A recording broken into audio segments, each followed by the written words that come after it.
Tervetuloa dosenttiin. Meidän vieraamme on rohkea nainen Somaliasta, aktivisti, joka päätti jättää islamin uskonnon ja kääntyi kristityksi, eikä jäänyt hiljaiseksi. Welcome to dosentti, Mona. Thank you. Thank you for having me. Now, I must ask this question first, because there's a lot of contradiction with the news. So our media does not show these matters, such a thing as, what is the real situation in Sweden? Do we really have no-go areas at Malmö, Göteborg or Stockholm? Yes, we do. Tell me, explain me, how is this possible? Because there are people who don't believe in a democracy and free speech, people who don't respect the Swedish laws, people who believe they have their own laws and values, and maybe they can do whatever they want to. So is there a civil war there in these places? I mean, do they really actively resist, like police, if they come there? Yes, there are people been throwing out granite into people's home, but that's kind of normal in Sweden nowadays. So, is the throwing hand grenades and burning cars nowadays a new national hobby? Yeah, in Sweden? the new norm of Sweden. New normal of Sweden. Yeah. So how do the normal medel Svensson think about that thing? No, I mean, majority of the Swedish people don't know because they've been, moving out. Okay. The past a few years, people just moved out from those areas. So they don't know. Swedish people, they know what they see on the Swedish mainstream media and they believe what the mainstream media tells them. Majority of them believe what comes out, the news which comes out from mainstream media, SVT, Sveriges Radio. Yes. So people really don't know the reality, what's happening. So why do they turn the blind eye to these realities, Swedes? I think they're scared. And if you discuss this issue, if you want to bring out this issue in the media and to discuss this issue, you will be called racist, of course. Yes. And the Swedish people, they'd rather just to give up their country and their culture than to be called racist. That's very bad, I mean. So, may I put it straight now? If I would come with a finska båten to Slussen and say that this is my part of Sweden, and if you come here, you're racist, and then the Swedes would go away, I could declare a free, independent Slussen state. Oh, we no. We talk only Finnish there. No, not you, because you're a white man. Ah. No, so it doesn't matter? No, for you cannot claim that. No, why not? That'd be fun. Fria Slussen. No, they will not say that, of course. I mean, you are white, you are Finnish, you're almost a Swedish. Yes. So nobody buys. So it's not a thing. Now, the question goes is, if there's a system of unitary state and it follows one law, svenska laget, how they can have this double system in their country, how they can tolerate that? Oh, they allow it. They allow it because they think, we have a multicultural in Sweden and we should all respect other cultures. So these people, they've been telling this too many years, that they can have their own culture, you don't need to integrate. It's kind of insulting them if you tell people from Middle East and from Africa, you should integrate to our Swedish democracy because democracy system is good. They will feel like, we offend them, so they don't say anything. They don't say anything, and the thing is that's been normal to keep them not to touch this subject. But this matter is such a burning matter that they should be discussed in the media. Why not? I know that in Finnish media it doesn't discuss about these matters. How about in Sweden? It's the same. It's the worst. It's worst. In Sweden, we don't discuss because we don't want to offend people. We should not offend their culture. And in Swedish, they have a problem normally, and they don't know. They don't want to lift up their own culture and norm and values. They don't want that because otherwise, you are racist if you say, we are Swedish, our culture is good, our culture is a democratic culture, it's based on humanitarian law. No, then they will feel racist because that's what they've been told, like babies, you know, not to lift yourself up and to push other culture down. So it's a cultural thing. Yeah, actually, it is. It's rather interesting, really. Now, and fascinating. But Mona, we have a tradition in our show that, you know, we ask the guest to tell something about their own background and the things like where are you from or whatever. And I must ask you now, you are from Somalia, aren't you? Yes. And you are originally from Mogadishu. Yes. So tell me about Somalia. Oh, Somalia, the Somalia I grew up. Yes. And the Somalia I was born and grew up. Yes. Is a wonderful place. It's a place, I mean, really, I love the culture there. Of course, I have to love it's my culture. Yeah, some of my cultures, of course. Not everything is good about my culture, but we have kind of freedom in my culture. We love music, we love dancing, we have a beautiful, you know, our own Somali dress is called dira and guntino. They're very colorful. Very colorful. And we kind of free spirit people. Life was wonderful and religion had no meaning in the Somalia I was born and raised in. Was it a secularized society? Yeah, secular. We have a socialist president, socialist state, dictator, but the dictator was better. Now we know he was better. So Somalia, it was great. It was great. I didn't have Sharia law. I hope you know what Sharia law is. Sharia is Islamic law. No, Islamic law. Islamic law is no freedom of speech, no freedom of religion, no individual freedom. You have to obey the law. And the law is a dictator, it's inhuman. And this all happened, you know, when the socialism was collapsed and the Cold War was 91. over and everything changed in Somalia. There was a civil war which started then. Yeah. Now, what was that the reason why you came then to Sweden? Yeah, because of the civil war. Yes. It's a horrible thing. But anyway, you were able to find a refugee. And what kind of Sweden was you came to? What kind of a country it was? Of course, Sweden was a wonderful country, but the area I come to, it was our own little Sharia, our own area. The area, I mean, this suburb, the suburb where majority are Muslim in that area. Yes. And the imams, they are our laws. Okay. The mosque is our court. And the imams, they rule that area. Practically? Yeah, practically. I mean, people will think that when I say, hey, we are under Sharia law in the suburbs, this majority Muslim area, they will think like, where is the Sharia code? There is no Sharia code. There is no sign which say that here is the Sharia code. But the mosque is Sharia code. The mosque controls the society. So if like my husband abused me, I have to turn to my imam and in the mosque. Why not to the...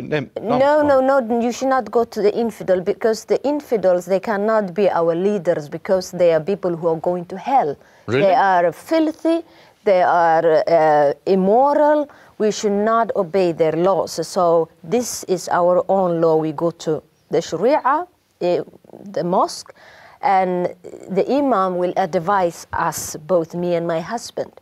But I don't understand. If the imam gets that the community gets some money from Sweden or it has helped, how it is possible? Because it's coming from Christians and we are going to hell and we are so filthy. Yeah, you know, the money is okay because Allah provide the money. Okay, that's what we used to say. I always ask why are we here if we don't want their culture. They are filthy, they are infidels, and we always Friday pray into Allah. May Allah destroy the infidels and America and the Jews, and we pray to Allah.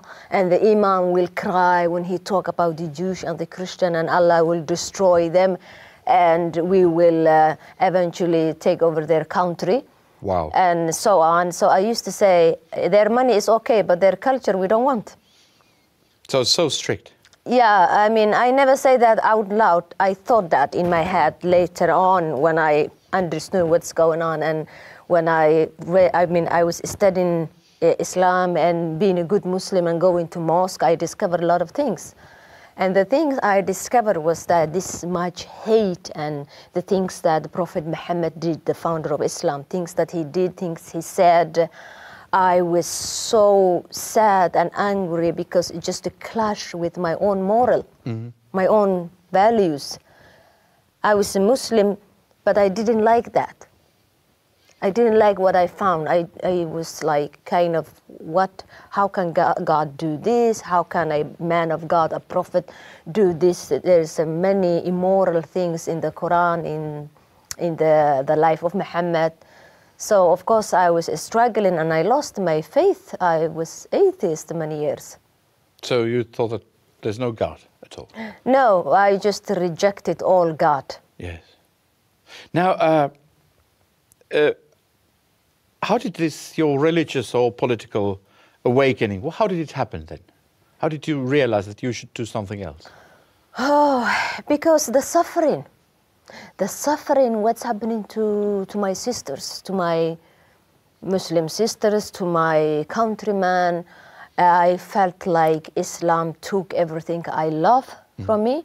Islam took my identity as a Somali woman, as an African woman. Islam deleted my culture. We were not allowed to dress like Somalis, our African dresses. We were not allowed to be the people we were. Everything, Islam is that Islam deletes the previous culture and belief system and replaces with Islamic value. You have to follow the Sharia law, because people, when they hear Islam, they think, oh, it's just a religion like any other religion. Yeah. That's not true, because Islam is a constitution, is a law, just like the laws here of Finland or the Western society. There is a law, and those law you have to follow. If you break those law, you will be punished by the law. Like me now rejecting Islam and then condemning Muhammad and Allah. That is against the law, is punishable by death. So I'm an apostasy from Islam. I have to be killed. Just like that? Just like that. That's why today I live under a protected address. My family and I, not open like anyone else. It sounds very interesting. Thank you, Mona. We will discuss this matter later after the advertisement. Thank you. Arvoisat katsojat, jatkamme hetken kuluttua tätä todella mielenkiintoista haastattelua. Pysykäähän kanavalla.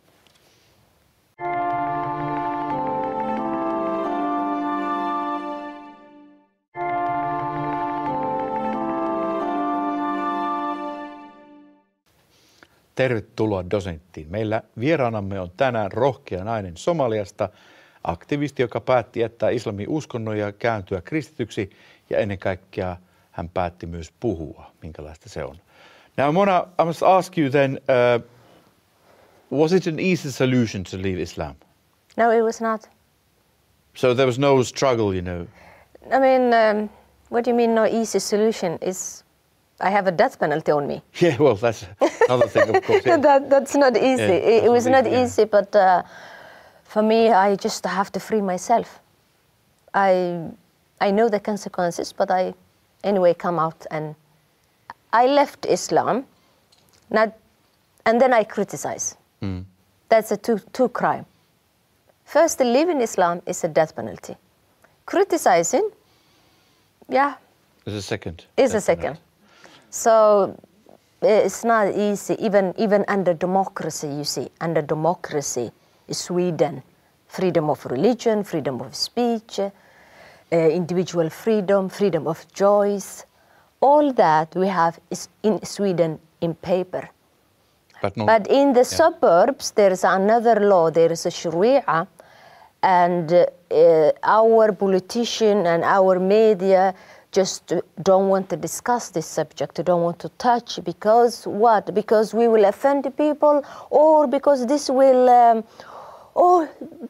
nourish Swedish Democrats. That's what I used to get. This will nourish racism and Islamophobia. So I just have to cover it up like them and just to keep quiet. Now, it's a serious matter. Somebody I mean, according to Finnish law, if somebody threatens you to kill you, it's an offence. It's a criminal offence. And may I ask, is there a real fatwa, concerning this matter? Oh yeah, not just to me, but all Somali Christians and Somali atheists. 2015, 15 people, Somali Christian, come out and made a video and say we are Christians, and they've been singing the gospel. And Somali national television, they give fatwa from Somali national television from Mogadishu, the highest scholar, Islamic scholar in Somalia, give fatwa, say kill them all. They are infidels, they have no place in Somalia, they should be killed, and don't ever think that you can come back to Somalia and rebuild the old churches. That's what they say, and I've translated that video, put English subtitles. Wow. That you can find on my YouTube channel. It's really... That's a reality. Yes. Now, do you need a real protection? Do you have bodyguards? Yeah, if I go somewhere, speak. If I have a lecture, then we have to have a police. Like 2016, I was in Almadalen. Yes. We have so much police. I was in Rinkeby, I have more police than Stefan Löfven, 2015. Wow. And you all know, protecting you. I was denied to speak in this community house called Folkets hus, the people's house. Varför då? För att jag har yttrat mig, I'm now saying in Swedish, because I criticize Islam, I condemned Islam. So the Muslims in that area, they collect letters and they send into Folkets hus and say, you should not allow Mona Walter to use that community house because she insulted our religion. And of course, the people the boss of our community house says no. So you see, that's how they win. So do you have a bullet vest or pistol or whatever, I mean? No, thank God I don't. When I was standing, I have. Yeah. When I was standing in Rinkeby in the market, because when they refuse me to speak, that house, I have to stand in the market. Open air, yeah. Open air, and then, of course, then I have under my jacket. But don't the Swedish people, get offended about this, How is that somebody is in a life danger in Sweden? Because it should be the most secure and the best country of all. And then, alas, it is not. Yeah, but majority of the people don't know that reality because nobody is writing about it, nobody discussing. I thought that people will be shocked. And even I was there with Swedish television, Channel 1. They scream at us. The minute they saw me coming, like running towards us, me and the Swedish journalist and our security, 30 people were screaming, throwing egg and like destroy Swedish television's car. I mean, they censored the situation. They just show a little bit when they say, you Christian whore, this is not Sweden. That's what they say. This is not Sweden. It's our area. We conquered this area now. And you're not allowed to be here because you're infidel. How the Swedish police then react to these matters? I mean, they must do something. I mean, they did great job. I am so grateful for the Swedish police. They did great job and they protected us. That day I was speaking in the market because they refused me to speak that community house, which we pay with our tax money. It's not for the Social Democrats only and the Muslims, but everyone pay tax money. It's for everybody. Yeah, it is for everybody. Yeah. Now, may I ask how the media is reacting to you? I mean, how do they? Is it too complicated to, for example, to make interviews to you, or do they feel that you are a bad person, you shouldn't be allowed to the media? Oh yeah. I mean, media don't like people like me.